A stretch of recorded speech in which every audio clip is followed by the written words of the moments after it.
आज Bharat bullet train के सपने देख रहा है। 160 से 300 किलोमीटर प्रति घंटे की रफ्तार। लेकिन क्या आपने कभी सोचा है कि इतनी तेज रफ्तार पर अगर एक छोटा सा लोहे का टुकड़ा भी अपनी जगह से हिल जाए तो क्या होगा? 3 जून 1998, जर्मनी। एक ऐसी ट्रेन जो वहां की शान थी, ICE-1, जिसे अनब्रेकेबल माना जाता था। लेकिन उस सुबह एक छोटी सी खटखट की आवाज ने 101 लोगों की जान ले ली और रेलवे इंजीनियरिंग के इतिहास को हमेशा के लिए बदल दिया। आज हम सिर्फ एक कहानी नहीं सुनेंगे, बल्कि उस वैज्ञानिक गलती को समझेंगे जिसने पूरी दुनिया के होश उड़ा दिए थे। RK हिंदी। आज का एपिसोड एशिडे ट्रेन डिजास्टर का पूरा सच। जर्मनी की इंटरसिटी एक्सप्रेस यानी ICE ट्रेन उस समय दुनिया की सबसे आधुनिक ट्रेनों में से एक थी।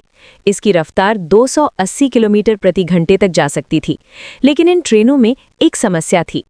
तेज रफ्तार पर इनमें बहुत ज़्यादा वाइब्रेशन होता था, जिससे मुसाफिरों को असुविधा होती थी। इस समस्या को हल करने के लिए जर्मन इंजीनियर्स ने एक नया डिज़ाइन बनाया जिसे रेजिलिएंट व्हील कहा गया। उन्होंने पहिए के बीच में एक रबर की परत डाल दी ताकि शोर और कंपन कम हो जाए। लेकिन यहीं उनसे एक बहुत बड़ी चूक हो गई। विज्ञान में एक शब्द है मेटल फटीग।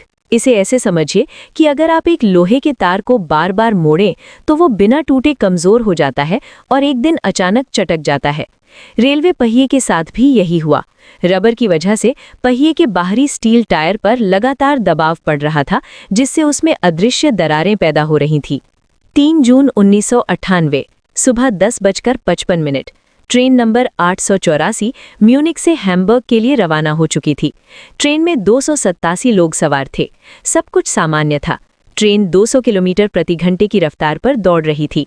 तभी एशिडे नाम के एक छोटे से गांव से 6 किलोमीटर पहले कोच नंबर 1 का एक पहिया मेटल फटीग की वजह से अचानक फट गया। स्टील का वो भारी टुकड़ा किसी मिसाइल की तरह कोच के फर्श को चीरते हुए एक यात्री की सीट के बगल में आ धंसा। यात्री घबरा गया, लेकिन उसे समझ नहीं आया कि ये क्या है। उसने कंडक्टर को ढूंढने का फैसला किया, लेकिन तब तक बहुत देर हो चुकी थी। अब समय है एक चुनौती का। कल्पना कीजिए आप उसी कोच में बैठे हैं। वो लोहे की रॉड आपके सामने फर्श से निकली हुई है। ट्रेन 200 की रफ्तार पर है और सामने वो कंक्रीट का पुल अब सिर्फ 500 मीटर दूर है। टक्कर किसी भी पल हो सकती है। आपके पास सिर्फ 15 सेकंड बचे हैं। आप क्या करेंगे? विकल्प A, अपनी सीट से उठकर तुरंत इमरजेंसी ब्रेक खींचना। विकल्प B, पीछे वाले सुरक्षित कोच की तरफ भागना। विकल्प C, तुरंत फर्श पर लेटकर अपनी सीट के नीचे के लोहे को मजबूती से पकड़ लेना। अगर आपने चुना विकल्प A, तो अफसोस, आपकी जान जा सकती थी।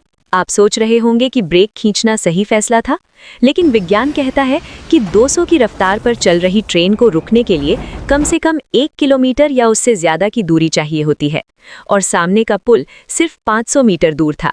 मतलब ट्रेन रुकने से पहले ही टक्कर होने की पूरी संभावना थी, और टक्कर के समय खड़ा हुआ शरीर इस तरह की स्थिति में सबसे ज्यादा असुरक्षित होता है। विकल्प B भी आपको नहीं बचा पाता, क्योंकि जब हाई स्पीड ट्रेन पटरी से उतरती है तो पीछे के कोच एक दूसरे को कुचलते हुए ऊपर चढ़ जाते हैं। भागते समय आपका बैलेंस बिगड़ सकता है और आप मलबे में दब सकते थे। सही जवाब था विकल्प C, क्योंकि अब टक्कर को टाला नहीं जा सकता था। फर्श पर लेटना सबसे कम जोखिम वाला रास्ता था, ताकि इम्पैक्ट के समय आप खिड़की से बाहर न फेंके जाएं और सीट की मजबूत पकड़ आपको अपनी जगह पर स्थिर रखती। एशिडे हादसे में जो चंद लोग बचे थे, उन्होंने अनजाने में यही किया था। जैसे ही वो टूटा हुआ पहिया पटरी के एक स्विच, जहां ट्रेन रास्ता बदलती है, इससे टकराया, ट्रेन 200 की रफ्तार पर पटरी से उतर गई। कोच नंबर 3 एक भारी कंक्रीट के पुल के खंभे से जा टकराया। टक्कर इतनी जोरदार थी कि वो 300 टन भारी पुल ताश के पत्तों की तरह गिर गया और पूरी ट्रेन उसके नीचे दब गई। सिर्फ कुछ सेकंड के अंदर जर्मनी की वो गौरवशाली ट्रेन मलबे का ढेर बन चुकी थी। 101 लोगों की मौत हो गई और 88 लोग बुरी तरह घायल हुए। ये जर्मनी का सबसे भीषण ट्रेन हादसा था। जांच में ये सामने आया कि अगर रेलवे की नियमित जांच और अल्ट्रासोनिक टेस्टिंग की प्रक्रिया और अधिक प्रभावी होती तो पहिए में बनी इस दरार को समय रहते पकड़ा जा सकता था। लेकिन उस समय अपनाई जा रही जांच और मेंटेनेंस प्रणाली में गंभीर कमियां थीं, जो इतनी तेज रफ्तार वाली ट्रेनों के लिए पर्याप्त नहीं थीं। ये हादसा किसी एक व्यक्ति की गलती नहीं, बल्कि सिस्टम और प्रक्रियाओं की कमजोरियों का नतीजा था। इसी हादसे के बाद हाई स्पीड ट्रेनों में इस्तेमाल होने वाले रेजिलिएंट व्हील डिज़ाइन पर दोबारा विचार किया गया और उनमें बड़े बदलाव किए गए। आज जब भारत वंदे भारत और बुलेट ट्रेन जैसी तकनीकों को अपना रहा है, तो ऐसे डिजास्टर हमें याद दिलाता है कि रफ्तार के साथ साथ मेंटेनेंस और सेफ्टी में 1 मिलीमीटर की भी चूक बर्दाश्त नहीं की जा सकती।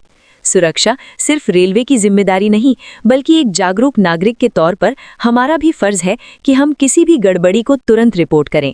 अगर आपको ये जानकारी महत्वपूर्ण लगी तो इस वीडियो को शेयर करें और कमेंट में बताएं कि क्या आप भारत की भविष्य की ट्रेनों को सुरक्षित मानते हैं। और RK हिंदी सब्सक्राइब करें। हम मिलेंगे अगली बार एक और अनसुनी कहानी के साथ। जय हिंद।